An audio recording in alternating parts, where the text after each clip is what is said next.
It's day 120. It's also September 3rd, 2019. And we're in Port Orchard, Washington. You ever wake up in the morning and ask yourself, what am I doing? And more importantly, why? Yeah, me too. Hi, my name's Craig, and this is my story. A story about life. Life out there.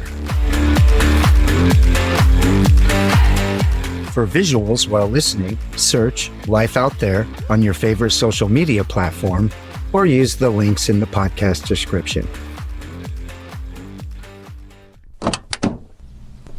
Yep, we're back in Western Washington, and there's plenty to do. I have some work scheduled to be done on the rig, a basement to clear out, and some farm critters to hang out with while my buddy's away running a marathon in Montana. It was good fun hanging out with Boz, Rocky, and Dylan. That's my buddy's horses. Took me back to those teenage years in Gilroy, California, and then North Branch, Minnesota, when each day was greeted with the throaty grumble of a hungry horse, the smells, the sights, the personalities, the nibble on your shirt sleeve and the occasional dash over to the neighbor's yard for some mischief if I let my guard down a little and forgot to latch a gate. Just like it was yesterday. The boys and I, Boz, Rocky, and Dylan, we were fast friends. Dougie even buddied up with them. Twiggy, the oh-so-typical narcissistic cat, was a bit of a different story. With a bit of effort, she'd warm up to me a little, but in the end, I'm pretty sure she was just putting up with me until her real human got back home. I guess that's okay enough. Let's face it, Billie and I have been roomies for 4 years now, and I'm pretty sure that most of the time, he's just putting up with me too. And throw in a garden, producing enough to stock a farmer's market, and tending to the yard, we found plenty to do for a couple of weeks. I'd spend the evenings sitting around the fire pit in the backyard learning more about this place called Port Orchard. I'd learned so much about the Puget Sound and the Kitsap Peninsula in general before heading out last spring, so I wondered how this part of that Kitsap Peninsula came to be. Well, like the rest of the peninsula, the area was first inhabited by the Suquamish people. Archaeological data documents campsites in the region dating back at least 12,000 years. These folks have a deep history and connection to the maritime and river valley environments of the Puget Sound. The Suquamish people's first recorded contact with European explorers would be in 1792 with Captain George Vancouver of the Vancouver Expedition, commissioned by the British government. In total, the expedition would span 4 years. I first read of the Vancouver expedition when learning about the Puget Sound history last spring. What I had apparently missed when I read through it then was that beyond the primary objective of mapping the Pacific Northwest coast and searching for a Northwest Passage, there was also a diplomatic element to the expedition, and that was to receive surrender documents from the Spanish fort at Nootka in present-day British Columbia. This would establish a British presence in the area to support and promote the fur trade.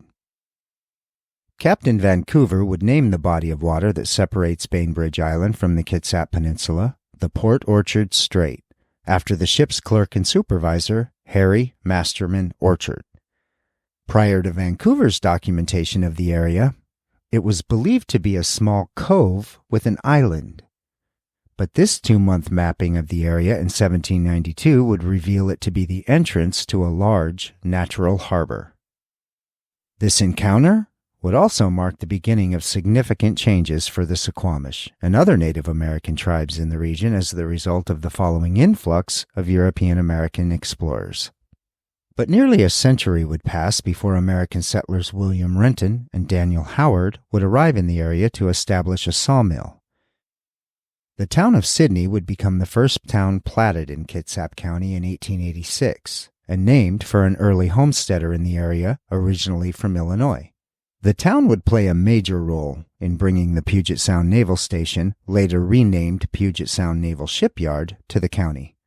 The shipyard would become a major employer in the area, driving population through military presence. 7 years later, the town of Sydney would be named the county seat after the county built the area's first courthouse here. Later years would bring a competition between Sydney and a neighboring community called Charleston. Both towns were lobbying to be renamed Port Orchard in honor of the bay both communities were situated on. Confusion would enter the picture when the post office in Sydney was named Port Orchard by the Postal Service. Things weren't really sorted out until 1903 when the state legislature resolved it all by renaming Sydney to Port Orchard. And Charleston? Well, that would eventually be absorbed into the town of Bremerton. Now, it was while reading through all this, with no mention of conflict with the Native Americans, I started digging into the time period a little bit more. I was remembering that as I headed east out of the Pacific Northwest last spring, once I had crossed over into Idaho, the more I traveled east, the more I began to read about conflicts between early American settlers and the fledgling U.S. Army with the Native Americans. By the time you hit the middle of the country, you can't go anywhere or read about any area without coming across names and conflicts that have become legendary in our country's history, not to mention immortalized by Hollywood in film. We're all familiar with blockbuster films like Dances with Wolves and The Last of the Mohicans. So why none of that around here? I kept wondering. Was it because there just weren't any conflicts of any real significance? With the introduction of the railway system across the country, trains, or the Iron Horse, as Native Americans referred to them, I wondered, did the U.S. just have such an upper hand as settlement reached this far west that conflicts were fewer out this way? Not at all. There was indeed conflict, if you look for it. It was digging into all this that for the first time I would read of and learn about the broader history of conflict on the continent that historians have dubbed the Indian Wars. And these wars in the U.S. remain the longest-running conflict in the country's history, lasting some 60 years. Once I knew what I was looking for and what terminology to search, a whole new aspect, or better yet perspective, of history opened up. I would also learn here how confusing it can all be sometimes. Expressions like, history is written by the winners, and there's two sides to every story and the truth is always somewhere in the middle. Well, these expressions are truly born in reality and are particularly relevant when it comes to trying to sort out for yourself exactly what happened across this piece of history. First, I learned that conflict on the North American continent dates back centuries, well before the arrival of European and American settlers, from the days when Columbus would document the area and the Spaniards would begin exploration of it. And even prior to that, the Native American tribes themselves were in conflict all across the area in battles to secure and call the most desirable areas their own. Now clearly, Native Americans some 600 years ago had much different record-keeping mechanisms than we do. But archaeological evidence exists that suggests some of the deadliest battles on the continent may have occurred those 600 years ago across large portions of what is today Colorado, and likely involved early ancestors of the Pueblo Nation. As the Spaniards began entering into these conflicts themselves in pursuit of their own interests across the area, they brought something different to the game that would elevate the conflicts in every way: the horse. Now, I had no idea that the modern horse, as we know it today, was not indigenous to the North American continent. Instead, they were introduced to the region by the Spaniards during the 16th century explorations. And this would be another term I would learn: the horse culture. Prior to this era, the Native American tribes across the continent were for the most part hunter-gatherers. Tools and weapons were primitive, limited to stones and wood. Violence can only go so far when you're armed with a stick of wood and a sharp rock. But over time, they would of course perfect their invention and effectiveness of the bow and arrow. The Spaniards would introduce horses to the fight, and the Native Americans adapted quickly, becoming fierce warriors able to cover a good deal more ground and attack with a level of swiftness that many unsuspecting rivals were not prepared for. In later years, metals would be introduced into their arsenals, taking hand-to-hand combat to yet another level. And eventually, through trading with explorers and trappers, firearms would be introduced to the fight, escalating things yet again. I think, sounds to me like in the grand scheme of things, European-American involvement in conflict with the Native Americans on the North American continent was relatively short. As I've said, history's written by the winners, and in this case, U.S. settlement would arrive on the scene in the late 1700s, and while conflict with Native Americans would span some 250 years, but by the time the country had fully engaged in war with the Native Americans, in the era dubbed the Indian Wars, across these new lands of the fledgling United States, they managed to end centuries of conflict in those 60 years. It wasn't pretty, and there's still argument to this day as to whether or not it was fair and just, but nonetheless, the military aspect of conflict, for the most part, was over. I'd also learned of incredibly fascinating twists in the 60-some-year war, like the Modoc Wars in Northern California and Southern Oregon, and the establishment of the original Texas Rangers in what at the time was the sovereign nation of Texas. But I had to pull away from all that for right now. I can't wait to dig into it all when I pass through those areas. As for here, as I said, there was conflict. And why it took me so long to read about things like the Puget Sound War and the Battle of Seattle, I have no idea. But it turns out things out this way were not that different than anywhere else in the Wild West at the time. Conflict would escalate in the region, beginning with the Yakima Wars on the eastern side of the state. As was the case in most of the country, the story begins in earnest with the discovery of gold in the area, which led to the inevitable flood of white settlers in search of riches. Over a brief period of time, settler activity would continue to increase and push over the Cascades and into western Washington.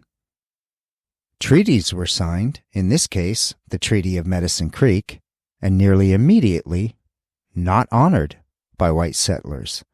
And when enforcement of these treaties failed, conflict was nearly always the result. The Puget Sound War would last a year, from 1855 to 1856, with multiple conflicts across the region. One of the most notable would be that Battle of Seattle. It was with the support of many other tribes in the region. The Nisqually Indians, led by Chief Leschi, would fight this encroachment on their lands. Chief Leschi had deployed multiple strategies, including even peaceful talks and negotiations with the territorial government, led by the governor at the time, Isaac Stevens. Now, Isaac Stevens, he's a story in and of himself. His time in office would be marred with controversy. At one point, he had even declared martial law across the region during the Yakima Wars. His actions and retaliatory conduct relating to the Native Americans would become so aggressive that he would be admonished by the Pierce administration, even being convicted of contempt of court, but then famously pardoning himself. In spite of all this, he'd go on to be elected as the territorial representative to the U.S. House of Representatives. Ultimately, he would join the Union Army to fight in the Civil War, and would be killed in a battle leading a charge against the Confederates in 1862. The complexities of this individual's influence on both the military and politics in history are studied to this day by historians. And back to Chief Leschi. After failed attempts at negotiations with the Stevens administration, not to mention the federal and territorial governments failing to enforce the Treaty of Medicine Creek, he and his allies would decide to go to battle. Now here's just one example of that whole two sides of every story thing.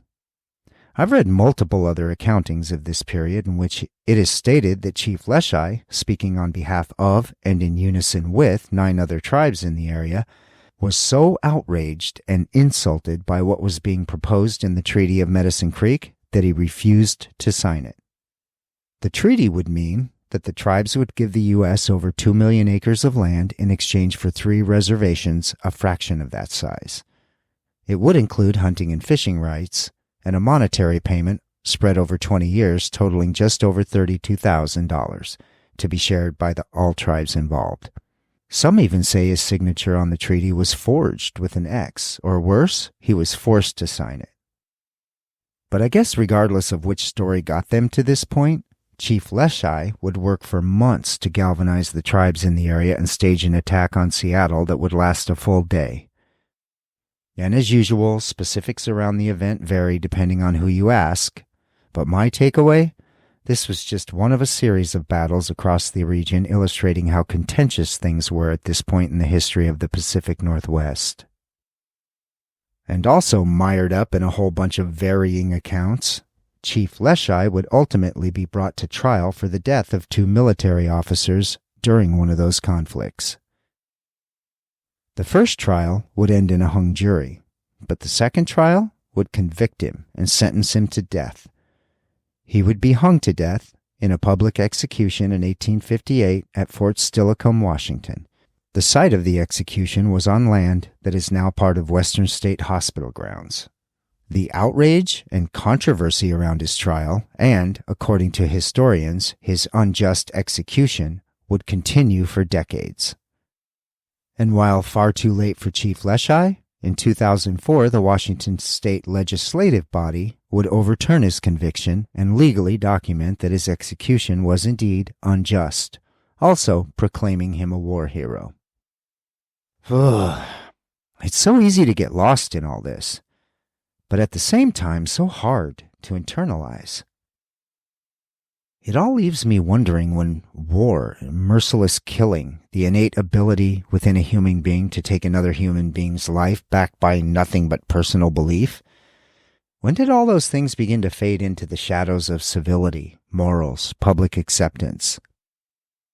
But you look across the geopolitical landscape of the world today, even last week's headlines here in the U.S., and realize they haven't. It's just a matter of whether you're looking or not, or whether or not you care.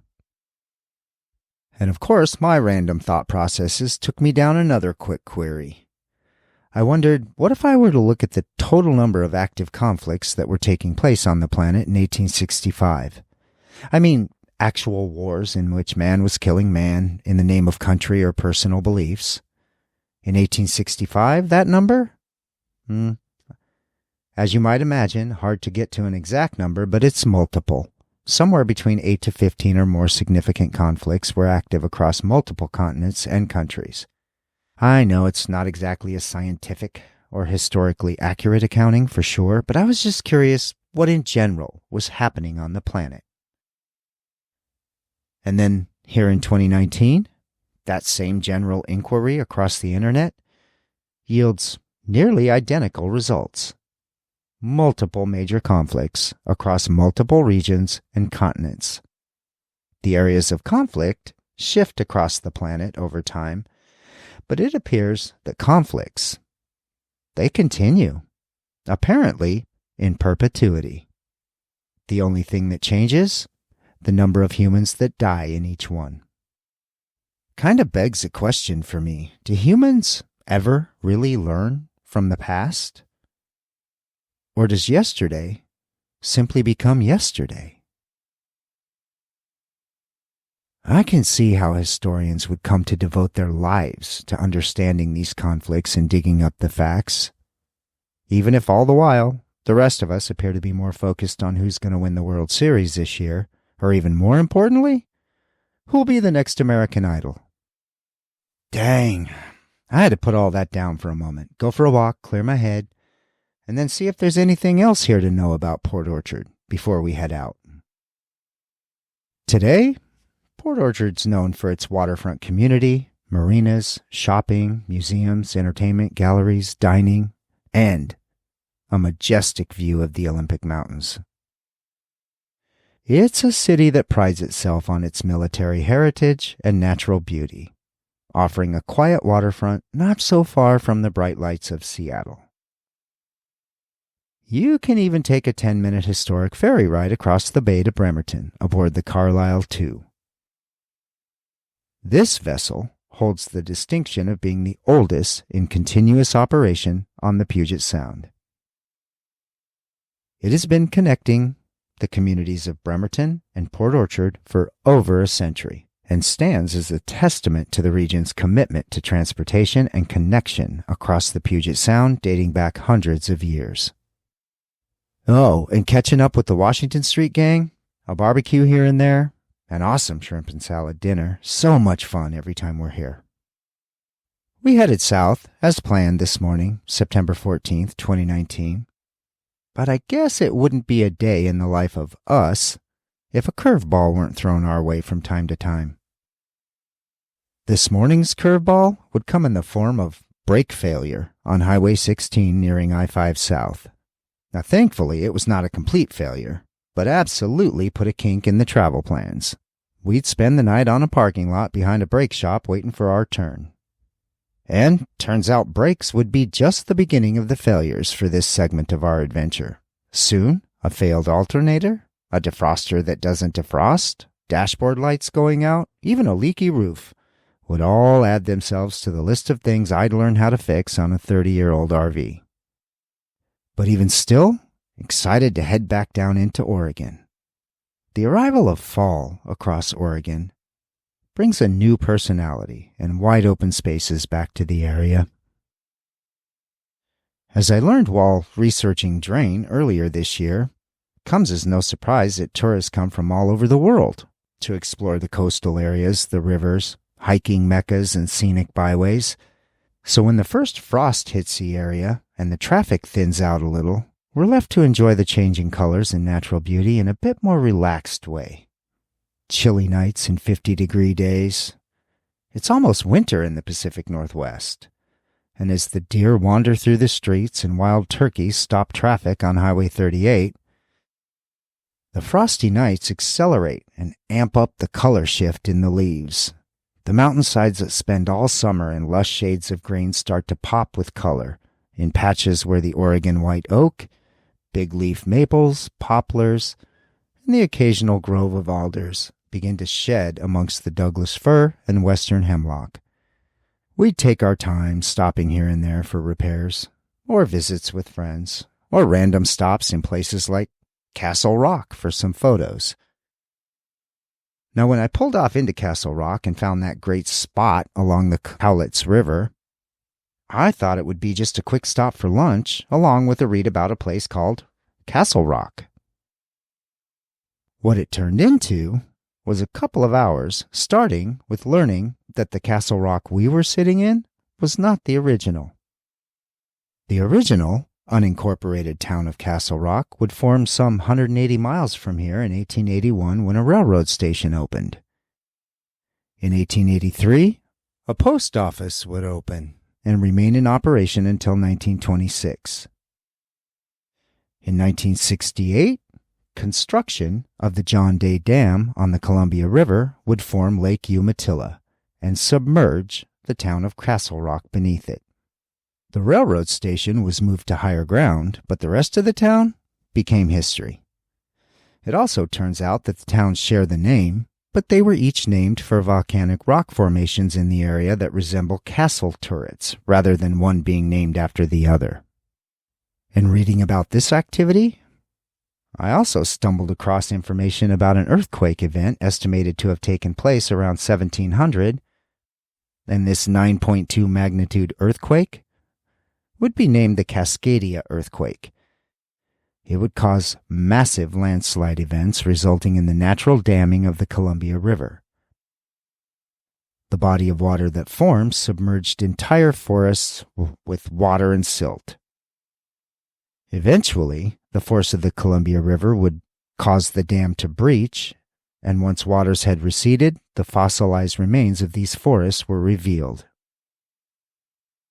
Just another example of dramatic shifts in landscape that have continued to take place in the region, and not that long ago.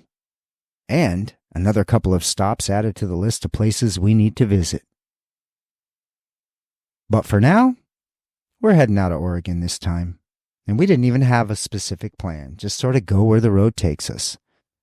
The only thing I know for sure is that we would head back over to the coast, but this time, continuing south on the historic Highway 101, that 300 miles or so of Oregon's amazing coastline that we had touched here and there the last trip. We'll be sure to see the rest of it this time. And I wonder what we'll learn there. Turns out, this thing called life comes with a lot of rules. Maybe it's time to break a few. Because you can. No, seriously, you can.